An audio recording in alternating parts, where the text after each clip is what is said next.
आज की इस विस्तृत चर्चा में हम एक बहुत ही अद्भुत विषय पर बात करने वाले हैं। मतलब जरा सोचिए, क्या हो अगर ब्रह्मांड की सबसे रहस्यमयी और अनंत शक्ति अंतरिक्ष के किसी दूर कोने में नहीं, बल्कि सीधे इंसान की सांसों में और उसके शरीर के भीतर धड़क रही हो। हाँ, ये सुनने में किसी विज्ञान कथा जैसा जरूर लग सकता है, लेकिन आज का हमारा विषय एकदम यही है, गायत्री चैतन्य। बिल्कुल। और अनीता अरविंद सराफ की सामग्री से हमें इस विषय को गहराई से समझने का मौका मिलता है। ये गायत्री चैतन्य कोई सामान्य दार्शनिक चर्चा नहीं है। सही कहा। ये दरअसल ये समझने का प्रयास है कि कैसे एक बहुत ही अमूर्त ब्रह्मांडीय शक्ति को हमारे शरीर की जीव विज्ञान और हमारी रोजमर्रा की चेतना के साथ जोड़ा जा सकता है। यानी जो ऊर्जा तारों और आकाशगंगाओं को चला रही है, वही ऊर्जा इंसान के भीतर भी है। तो शुरुआत उस तात्विक श्लोक से करते हैं जो इस पूरे दर्शन की नींव रखता है। हाँ, वो श्लोक बहुत महत्वपूर्ण है। तो श्लोक के अनुसार इस जगत में जो भी शक्ति प्रकाशमान है, वो दरअसल ब्रह्म शक्ति है, और इसे सूक्ष्म और सात्विकी कहा गया है।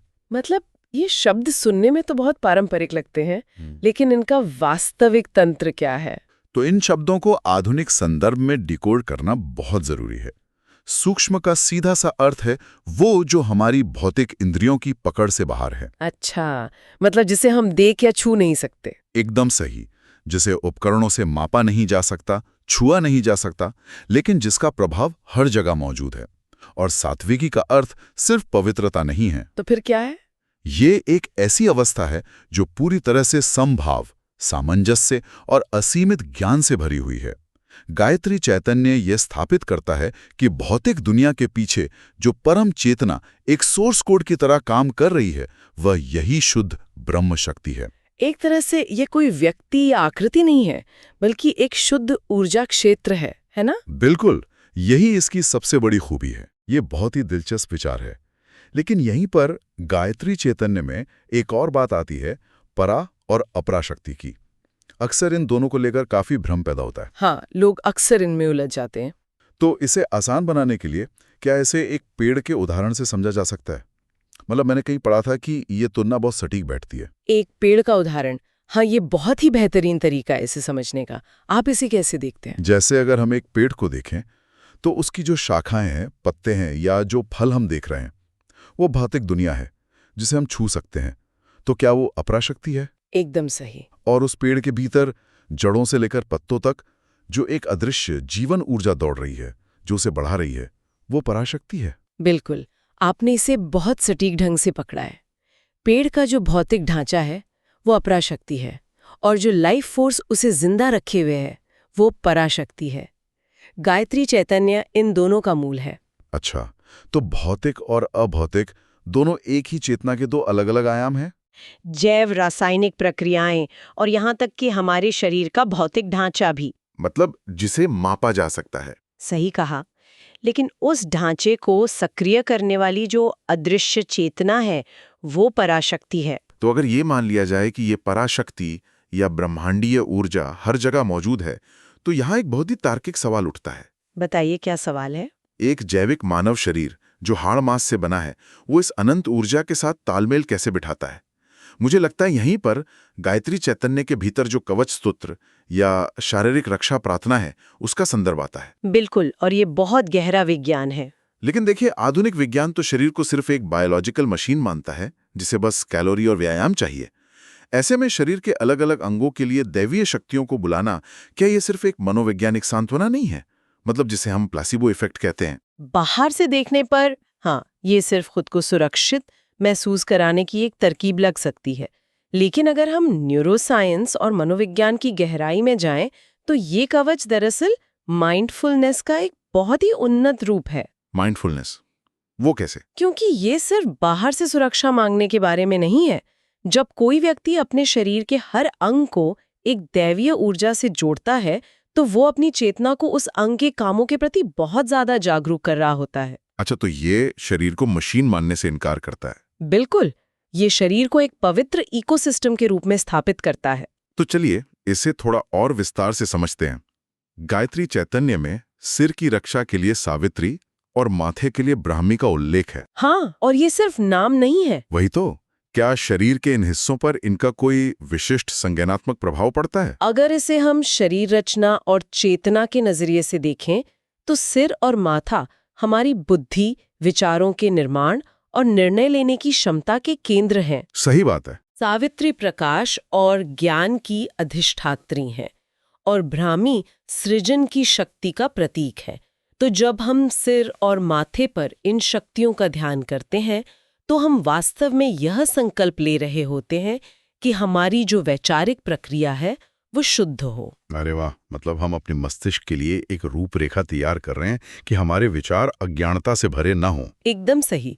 यह दिमाग को साफ और स्पष्ट रखने का एक तरीका है। ये काफी तार्किक लगता है। लेकिन अगर आगे बढ़ें तो जीभ की रक्षा के लिए सरस्वती का ध्यान करने को कहा गया है। हाँ जी, बहुत महत्वपूर्ण है। तो आज की इस भागदौड़ भरी जिंदगी में जब इंसान भयंकर तनाव या गुस्से में होता है तो क्या इस तरह का वैचारिक आवरण उसे कड़वे या असत्य शब्द बोलने से सच में रोक सकता है? इसका व्यावहारिक तंत्र काम कैसे करता है? इसका व्यवहारिक तंत्र चेतना के अंतराल पर काम करता है, जिसे हम गैप ऑफ कॉन्शियसनेस कहते हैं। चेतना का अंतराल थोड़ा और समझाइए। देखिए, जीभ सिर्फ खाने का स्वाद लेने वाला अंग नहीं है। यह अभिव्यक्ति का, हमारे बोलने का सबसे शक्तिशाली माध्यम है। सरस्वती का आवाहन करना जीभ को सिर्फ बीमारियों से बचाने की प्रार्थना नहीं है। तो फिर क्या है? ये हमारे अवचेतन में एक साइकोलॉजिकल स्पीड बम बनाने का अभ्यास है। साइकोलॉजिकल स्पीड बम, ये बहुत अच्छा शब्द है। हाँ, मतलब जब हम मान लेते हैं कि हमारी जीभ पर सत्य और ज्ञान की शक्ति बैठी है, तो जब कोई उकसाता है तो हमारी प्रतिक्रिया के बीच एक ठहराव आ जाता है। अच्छा, हम तुरंत पलटकर जवाब नहीं देते। बिल्कुल। ये ठहराव हमें किसी की निंदा करने, झूठ बोलने या विनाशकारी शब्दों के प्रयोग से रोकता है। ये वाणी का अनुशासन है जो सीधे हमारे नर्वस सिस्टम को शांत करता है। क्या बात है। और इसी सिद्धांत को अगर हम हृदय पर लागू करें तो वहां ब्रह्मवादिनी का उल्लेख मिलता है। हाँ, हृदय का स्थान बहुत अहम है। लेकिन जीव विज्ञान तो कहता है कि दिल सिर्फ एक मांसपेशी है जो खून पंप करती है। इसे आध्यात्मिकता या भावनाओं का केंद्र मानना कितना वैज्ञानिक है? आज का विज्ञान भी ये मानता है कि हृदय और मस्तिष्क के बीच एक बहुत गहरा न्यूरोलॉजिकल संवाद होता है। दिल सिर्फ एक पंप नहीं है। अच्छा, तो ये भावनाओं से जुड़ा है? बिल्कुल। हमारी भावनात्मक अवस्था के अनुसार हृदय की धड़कन की गति बदलती है, जो सीधे मस्तिष्क को सिग्नल भेजती है। हाँ, जब हम डरते हैं या खुश होते हैं तो धड़कन बदल जाती है। एकदम सही। तो हृदय के लिए ब्रह्मवादिनी का स्मरण करने का मतलब है अपने भावनात्मक केंद्र को करुणा, प्रेम और आध्यात्मिक जागृति के साथ ट्यून करना। मतलब हम दुनिया की नकारात्मकता का सामना कैसे करेंगे, ये उसकी तैयारी है। हाँ, अगर हमारा भावनात्मक फ्रेमवर्क मजबूत है तो शरीर का पूरा तंत्र तनाव को बहुत बेहतर तरीके से संभाल सकता है। गायत्री चैतन्य में एक और पहलू है जो हमारी दिनचर्या के सबसे सामान्य काम से जुड़ा है, भोजन। भोजन तो प्राण का आधार है। बिल्कुल। इसमें पेट की रक्षा के लिए विश्व भोजनी का ध्यान करने और अन्न को स्वयं एक रक्षक मानने की बात कही गई है। ये दृष्टिकोण तो दिलचस्प है, लेकिन क्या ये सिर्फ भूख को महिमामंडित करना नहीं है? नहीं, ये महिमा मंडन नहीं है। ये दरअसल हमारे उपभोग के प्रति नजरिए को पूरी तरह बदलने का तरीका है। नजरिया कैसे बदलता है? जब हम पेट को विश्व भोजनी मानते हैं, यानी वो ऊर्जा जो पूरे विश्व को धारण करती है, तो खाना सिर्फ पेट में कैलोरी डालना नहीं रह जाता। तो ये माइंडफुल ईटिंग की तरह है? बिल्कुल, ये माइंडफुल ईटिंग का सबसे चरम रूप है। ये इस बात की स्वीकृति है कि जो अन्न हम खा रहे हैं वो पूरी पृथ्वी, सूर्य की ऊर्जा और ब्रह्मांडीय चक्र का नतीजा है। सच में, जब हम खाने को इतनी पवित्रता से देखेंगे तो हम जंक फूड या तामसिक भोजन खाने से पहले 10 बार सोचेंगे। यही तो इसका मुख्य उद्देश्य है। ये हमें सिखाता है कि हम अपने शरीर के भीतर क्या डाल रहे हैं उसके प्रति पूरी जिम्मेदारी लें। अच्छा, इस शारीरिक रक्षा के वर्णन में मुझे एक बात बहुत ही क्रांतिकारी लगी। इसमें शरीर के निचले हिस्से और पीठ के लिए ब्रह्मांड धारिणी का उल्लेख है। हाँ, ये बहुत ही खास हिस्सा है। और अंत में संपूर्ण शरीर को वेद जननी द्वारा संरक्षित माना गया है। दुनिया के तो कई दर्शन शरीर के कुछ हिस्सों को पवित्र मानते हैं और कुछ को अशुद्ध या नीचा मानते हैं। ऐसा लगता है गायत्री चैतन्य इस धारणा को पूरी तरह से नष्ट कर देता है। बिल्कुल, और यह इस दर्शन का सबसे शक्तिशाली और मुक्ति देने वाला पहलू है। मुक्ति देने वाला कैसे? क्योंकि इसमें शरीर के किसी भी हिस्से को, चाहे वो उत्सर्जन प्रणाली हो या निचले अंग, कमतर, पापी या अशुद्ध नहीं माना गया है। पूरा का पूरा शरीर एक अखंड पवित्र इकाई है। यानी कट्टरपंथी आत्मस्वीकार। एकदम सही। यह शरीर को लेकर हर तरह की शर्म या हीन भावना को जड़ से मिटा देता है। व्यक्ति अपने शरीर को कोसने या प्रताड़ित करने के बजाय उसका सम्मान करना सीखता है। ये तो बहुत ही गहरी बात है। तो शरीर की इस मानसिक प्रोग्रामिंग को समझने के बाद एक स्वाभाविक सा प्रश्न उठता है। जी, क्या प्रश्न है? जब हमारी आंतरिक दुनिया तो सुरक्षित हो गई, लेकिन ये जो बाहरी दुनिया है, जो बहुत ही अराजक है, उसका सामना कैसे किया जाए? यहीं पर गायत्री चैतन्य में बताए गए दृश्य प्रतीक हमारे काम आते हैं। हाँ, दृश्य प्रतीक। जैसे इसमें एक विशिष्ट पंचमुखी रूप का उल्लेख है, यानी 5 मुखों वाला रूप। पहली नजर में तो ये विचार थोड़ा अति यथार्थवादी लगता है।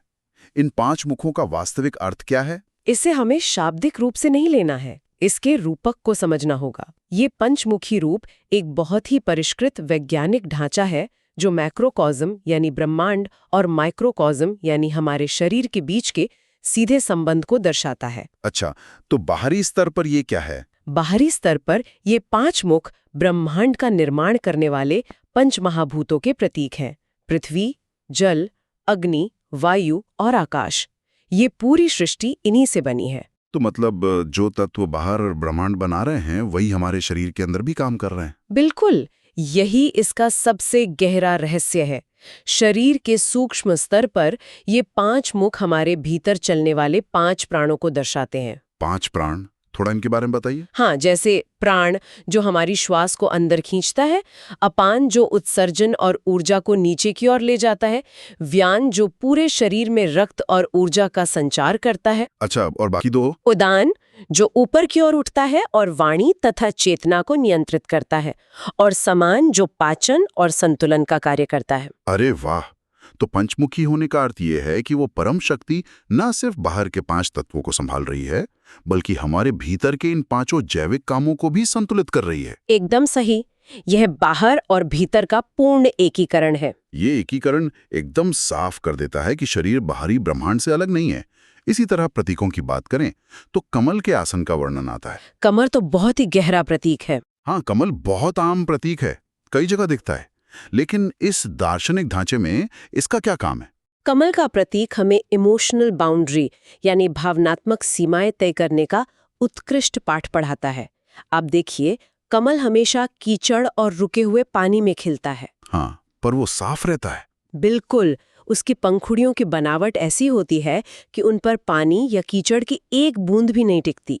इसी को निर्लिप्तता कहा जाता है, यानी डिटैचमेंट। तो आज के जीवन में इसका क्या महत्व है? आज हम लगातार तनावपूर्ण माहौल, टॉक्सिक ऑफिस या नकारात्मक खबरों के बीच रहते हैं। कमल हमें सिखाता है कि दुनिया से भागने की जरूरत नहीं है। मतलब उसी कीचड़ में रहना है। हाँ, रहना उसी संसार में है, लेकिन अपनी चेतना को इतना मजबूत बनाना है कि बाहर का तनाव मन के भीतर न जा सके। यह दुनिया से कटना नहीं है, बल्कि बहुत मजबूत मनोवैज्ञानिक लचीलापन है। निर्लिप्तता की यह व्याख्या तो बहुत ही प्रासंगिक है।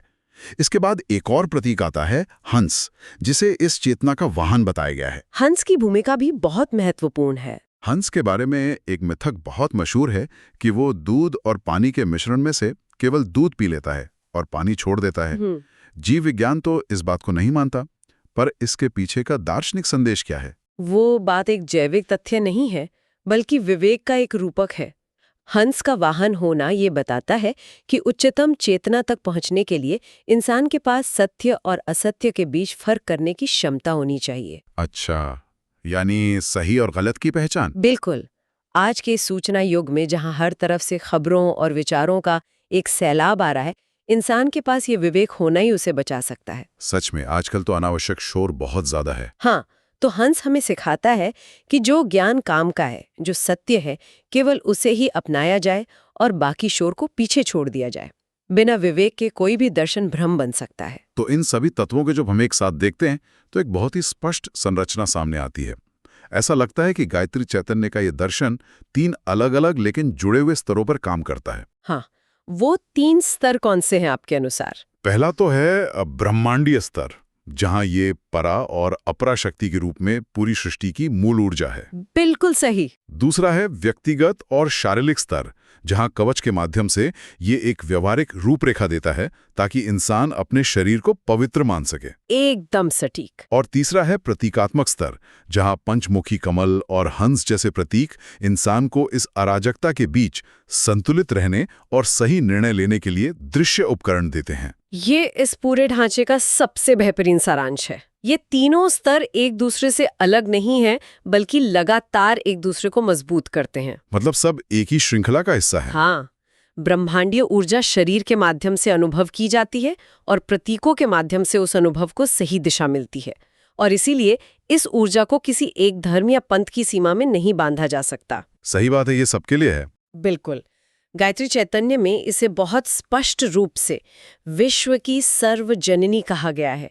ये एक ऐसी सार्वभौमिक चेतना है जिसका उपयोग कोई भी इंसान अपनी श्वास और जागरूकता के माध्यम से कर सकता है। इस गहन विश्लेषण को समेटते हुए ये एकदम स्पष्ट हो जाता है कि जिस अनंत शक्ति को हम अक्सर अंतरिक्ष में खोजते हैं, वो वास्तव में हमारे न्यूरॉन्स, हमारी सांसों और हमारे हर एक निर्णय में गुंथी हुई है। एकदम सच कहा आपने। गायत्री चैतन्य सिर्फ पढ़ने की चीज नहीं है, बल्कि ये जीवन को देखने के नजरिए को पूरी तरह से रिबूट करने का एक तंत्र है। बिल्कुल, ये एक अभ्यास है। बिल्कुल।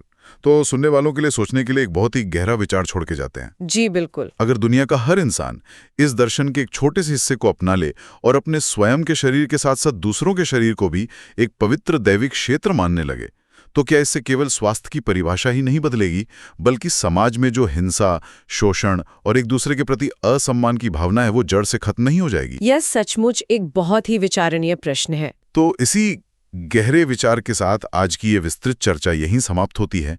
नई जानकारियों और गहरे रहस्यों की खोज निरंतर जारी रहेगी।